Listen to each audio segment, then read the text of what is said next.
Good morning, class 6. Now, this is the chapter number 4 in history, the first cities. देखिए, जो early man थे उन्होंने start कर दिया था फूड को प्रोड्यूस करना. ठीक है, उसके बाद इन्होंने क्या किया, लाइफ हमारी सेमी सेटल डाउन होने लगी. ठीक है ना, सेमी सेटल डाउन होने लगी. उसके बाद जो फर्स्ट विलेज नेचुरली सेटअप हुआ था फर्टिलिटी रिवर और वैली होने की वजह से, तो उससे हमने काफ़ी चीज़ें लर्न की. वो ये थी कि हमें यूज़ करना आ गया था मेटल्स का, कॉपर का, ब्रॉन्ज का. बेटर टूल्स और फर्टाइल लैंड थे. उसकी वजह से हम लोग क्या कर सकते, surplus production of food grains, हम काफ़ी सारा खाद्यान्न उगा सकते थे. ठीक है ना. जो हमारे लोग थे वो फूड प्रोडक्शन को छोड़ के जा रहे थे और शिफ्ट कर रहे थे, मतलब वहाँ से शिफ्ट हो रहा था क्राफ्ट की तरफ और बिजनेस की तरफ. ये एक जगह एक गांव से दूसरे गांव जाते थे. ठीक है ना. और वहाँ पर ही क्या करते थे, जो एग्रीकल्चर का सेंटर होता था वो सेटअप करते थे. और जो सेंटर्स थे हमारे ट्रेड के, कॉमर्स के, वो भी हमारे ट्रांसफ़र हो रहे थे गांव से शहर की तरफ.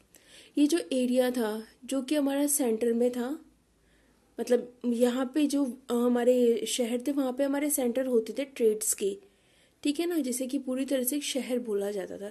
जो टर्म सिविलाइजेशन था जिसका मतलब था हाईली एडवांस कल्चर, जहाँ पे टाउन्स और सिटीज़ हों वहाँ पर ये सारी चीज़ें अवेलेबल होंगी और क्राफ्ट और ट्रेड भी अवेलेबल होगा. लिटरेचर और ऑर्गेनाइज फॉर्म ऑफ गवर्नमेंट भी यहाँ पे हमें आसानी से मिल सकती थी.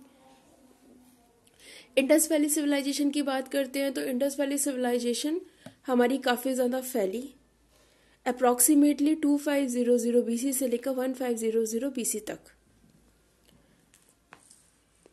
इसके अलावा जो हमारे ट्रेसेस थे वो भी यहाँ पे फाइंड किए गए. ठीक है ना. जब ये ख़त्म हो रहे थे 1500 BC तक ये ख़त्म हो चुके थे.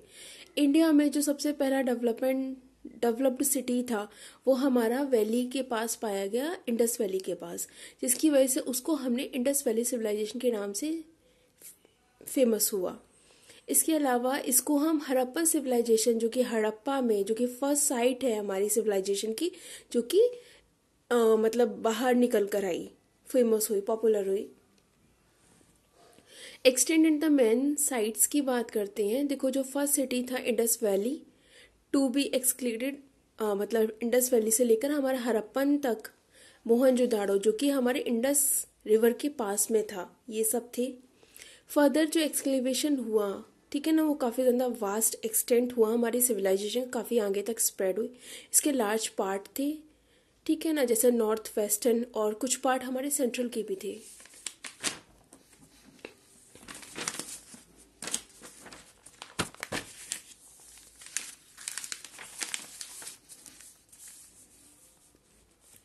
ठीक है ना. इंडिया में राजस्थान हुआ, हमारा नॉर्थ वेस्टर्न इंडिया हुआ, सिंध हुआ, बलूचिस्तान हुआ. यहाँ पर नियरली हमारी 150 साइट थी सिविलाइजेशन की, जो कि डिस्कवर्ड हुई उस टाइम पर. जो इम्पोर्टेंट सिटीज़ थी वो हमारी सिविलाइजेशन की थी हड़प्पन, जो कि पंजाब में थी, और मोहनजोदाड़ो जो कि सिंध में थी. दोनों ही हमारी पार्ट ऑफ पाकिस्तान में आती थी. थर्ड सिटी थी वो हमारी चंद हुंड्रो थी, जो कि 130 kilometre south of the Mohenjodaro में पाई जाती थी, जो कि सिंध में ही थी. और फोर्थ है हमारी लोथल, जो कि गुजरात में थी. जो फिफ्थ सिटी है वो हमारी कालीबंगन थी, जो कि नॉर्थन राजस्थान में थी. जो सिक्स सेटलमेंट हुआ वो हमारा बनावली में हुआ, जो कि सिचुएटेड थी हिसान के पास, जिसका डिस्ट्रिक्ट हिसान एक डिस्ट्रिक्ट है जो कि हरियाणा में आता है. इसके अलावा जो दूसरा शहर है वो सिविलाइजेशन का था धोलावीरा, जो कि गुजरात में था. इसके अलावा जो सिविलाइजेशन थी वो काफ़ी ज़्यादा स्प्रेड आउट हो चुकी थी, काफ़ी लार्ज पार्ट ऑफ तक फैली हुई थी, पंजाब के, हरियाणा के, सिंध के, बलूचिस्तान के, गुजरात के और राजस्थान की, और वेस्टर्न उत्तर प्रदेश में भी काफ़ी ज़्यादा स्प्रेड हुआ था. स्पेशल फीचर्स, टाउन प्लानिंग की बात करते हैं तो काफ़ी ज़्यादा जो हमारी सिटीज़ थी उनके अंदर जो सिविलाइजेशन हमारी चल रही थी वो डिवाइडेड थी दो पार्ट्स के अंदर. एक वेस्टर्न पार्ट जो कि हमारा वेस्टर्न पार्ट जो कि हमारा बना था मतलब काफ़ी ऊंचे ग्राउंड पर, जिसे हम सिटाडेल बोलते हैं, मतलब ज़मीन से काफ़ी ऊपर बना हुआ था। सिटाडेल जो था उसके उसके अंदर हमारे बहुत गहरे गहरे कुएं थे, जो कि हमें एक प्रोटेक्शन प्रोवाइड करता था फ्लड से बचने के लिए। ठीक है ना। इसके अंदर हमारे काफ़ी सारे इंपॉर्टेंट बिल्डिंग्स भी आए, जैसे ग्रेनी हुआ, फायर अल्तार हुआ, the great bath of Mohenjodaro हुआ, यही सब कुछ। इसके अलावा जो मोस्ट प्रोबेबली जो रूलिंग क्लास थी जो यहाँ पे रह रही थी वो सिटाडेल में ही रहते थे।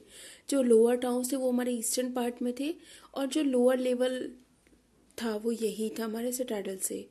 इसके अलावा जो लार्जर था वो सिटाडेल से ऊपर था। इसकी वजह से ये लोग अपने आसपास हाउसेस, वर्क प्लेसेस, कॉमन लोग यूज़ किया करते थे। Use of the big bricks, देखो यहाँ पे बेक्ड ब्रिक्स को यूज़ किया जाता था, जिसकी स्ट्रेंथ काफ़ी अच्छी बताई जाती है, जिसे कि हमारी सिविलाइजेशन को बनाया जाता था। जो ब्रिक्स थी उसको बिल्डिंग के लिए यूज़ करते थे, स्ट्रीट्स के लिए, सड़कों के लिए, ट्रेन्स के लिए, नालियों के लिए। ठीक है ना। इसके अलावा जो कंस्ट्रक्शन था हमारा, जो ब्रिक्स थी वो हमारी फिटेड थी काफ़ी टाइटली, ब्रिक्स को अच्छे से प्लेस्ड किया जाता था सीमेंट के साथ। ठीक है ना। और उसी के बेसिस पर हमारी बिल्डिंग काफ़ी स्ट्रॉन्ग और बड़ी बनाई जाती थी। जो हमारी ब्रिक्स थी वो उनका काफ़ी अच्छा एक स्टैंडर्ड होता था, एक यूनिफॉर्म साइज होता था, उसके थ्रू वो बनाई जाती थी। जो हमारी बेक्ड ब्रिक्स थी वो कंस्ट्रक्शन के लिए यूज़ होती थी, बिल्डिंग्स के लिए यूज़ होती। उनकी एक यूनिक अचीवमेंट थी हड़प्पन कल्चर में, मतलब हड़प्पन कल्चर में वो सारी बेक्ड ब्रिक यूज़ हुई थी। वेल प्लान्ड हाउसेस, जो हमारे रहने के लिए घर थे वो हमारे लोअर टाउन्स में होते थे, जो कि काफ़ी मजबूत थे और काफ़ी ज़्यादा मजबूत और तगड़े हुआ करते थे, मतलब काफ़ी स्ट्रॉन्ग। इसके अलावा जो हमारे बेक्ड ब्रिक्स है, जो दीवारें होती थी वो काफ़ी ज़्यादा स्ट्रॉन्ग होती थी। ठीक है ना, थिक होती थी। इससे जो हाउसेस बनते थे वो 1 या 2 स्टोरी बिल्डिंग के हुआ करते थे, ऊंचे हुआ करते थे। इनकी जो नॉलेज थी कंस्ट्रक्शन की वो काफ़ी अच्छी हुआ करती थी। जो हमारे हाउसेस उसके अंदर बाथरूम हुआ करता था, किचन होता था, लार्ज कोर्टयार्ड हुआ करता था। जो हमारे हाउसेस थे उसके अंदर एक कुआं भी होता था। ठीक है ना। जो सजेस्ट किया गया वो लोगों को यही किया गया कि पानी को ज़्यादा से ज़्यादा कंजर्व करना चाहिए। ये उस टाइम की बात है, कितना पुराना टाइम था, तब भी पानी को कंजर्व करते थे। ठीक है। इसके अलावा ड्रेनेज सिस्टम की बात करते हैं। ड्रेनेज सिस्टम जो मोस्ट स्पेशल फीचर्स है इस सिटीज़ का, वो हमारा वेल डेवलप्ड ड्रेनेज सिस्टम, मतलब नालियों का एक काफ़ी अच्छा सिस्टम हुआ करता था, जिससे कि पानी निकलने में कोई प्रॉब्लम नहीं होती थी लोगों को। जो हमारे हाउसेस थे उसमें प्रॉपर ड्रेनेज सिस्टम हुआ करता था, जो कि हमारे स्ट्रीट के जो ड्रेनेज सिस्टम हुआ करते उनसे वो प्रॉपर ज्वाइन होता था। घर की नालियों के थ्रू पानी गया और बाहर जाके दूसरी नालियों से मिलकर एक जगह जाके कलेक्ट होता था। ठीक है ना। जो ड्रेन से उनको कवर्ड किया जाता था स्टोन स्लैब से, मतलब एक तरीके स्लैब लगा के, जिसके अंदर कुछ छेद हुआ करते थे। ठीक है ना। और उनको रेगुलर तरह से साफ किया जाता था। जैसे आपने देखा होगा गटर वगैरह, मतलब हर किसी के घर के सामने एक प्रॉपर पानी भरने का सिस्टम होता है, जो कि वॉशरूम से आउट होता है तो वहां पे जाके होता है, तो उसको साल या 6 महीने बाद सफाई कराई जाती है। ठीक है ना। सीवर लाइन में बोल सकते हैं आप उसको, या स्टोरेज करने का एक वो भी बोल सकते हैं। तो हर साल 6 महीने में उसकी सफाई कराई, तो वैसा ही सेम था यहाँ पर भी।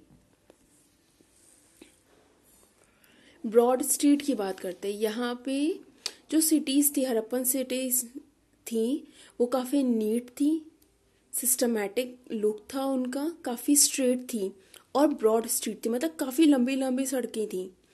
ये जो स्ट्रीट थी वो कट थी, एक मतलब राइट एंगल पे इन पे कट लगा हुआ था। ठीक है ना। जो हाउसेस थे वो इन्हीं के आसपास कंस्ट्रक्ट किए जाते थे एक प्रॉपर साइट के थ्रू। मतलब कोई ऐसा सड़क है तो उसके राइट हैंड साइड में भी घर बने होंगे और तो लेफ्ट हैंड साइड में भी घर बने होंगे। जो स्ट्रीट थी वो काफ़ी साफ रहती थी, ऑर्डरली, मतलब एक प्रॉपर रो कॉलम के थ्रू बनाई जाती थी। जो हमारे ड्रेन थे उनको कवर्ड करके रखा जाता था, नालियों को कवर्ड करके रखा, जो स्ट्रीट के पास थी, सड़कों के पास थी। जो रोड थी और ड्रेन्स थी वो पक्की ईंटों से बनाए जाते थे। The great bath, the unique structure of the civilization is the famous great bath of the Mohenjodaro. तो सबसे इंपॉर्टेंट चीज़ है, जो सबसे यूनिक चीज़ है सिविलाइजेशन की, वो है great bath of the Mohenjodaro. यहाँ पे बहुत लंबे लंबे वॉशरूम बनाए जाते थे नहाने के लिए, ठीक है ना। ये हमारे स्पेशल टैंक की तरह यूज़ होते, जो कि ईंटों से ही बनते थे। प्लास्टर होता था, प्लास्टर कोटेड किया जाता था, जिससे कि जो पानी है वो टाइटली यहाँ पे कहीं लीकेज ना हो, ठीक है ना।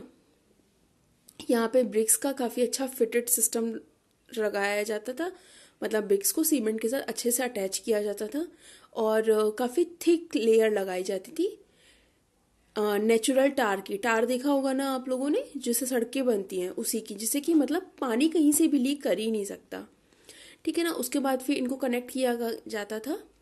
जो हमारा कुआं है, जो अंदर का कुआं है उससे, ठीक है ना।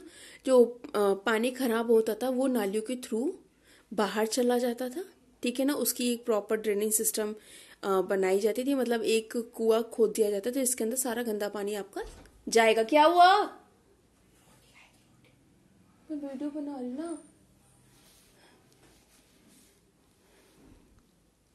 ठीक है। उसके बाद ठीक है, इतना हो गया। इसके बाद फिर जो हमारे रूम्स थे वो चारों तरफ बनाए जाते थे। जो आर्कियोलॉजिस्ट थे वो बिलीव करते थे कि जो टैंक है वो प्रॉपरली एक तरह से, मतलब रिचुअल्स के, मतलब जो भी परंपराएं वगैरह होती हैं, मतलब जैसे परंपराएं वगैरह होती हैं, तो उस टाइम पे उन टैंकों में नहाया जा सके, ठीक है ना, जैसे कि हमारे रिलीजियस फंक्शन कुछ भी डिस्टर्ब नहीं हो। इन इन जो बड़े बड़े बाथरूम हुआ करते थे, इनको रिचुअल्स के पर्पज़ के लिए यूज़ किया जाता था, ठीक है ना।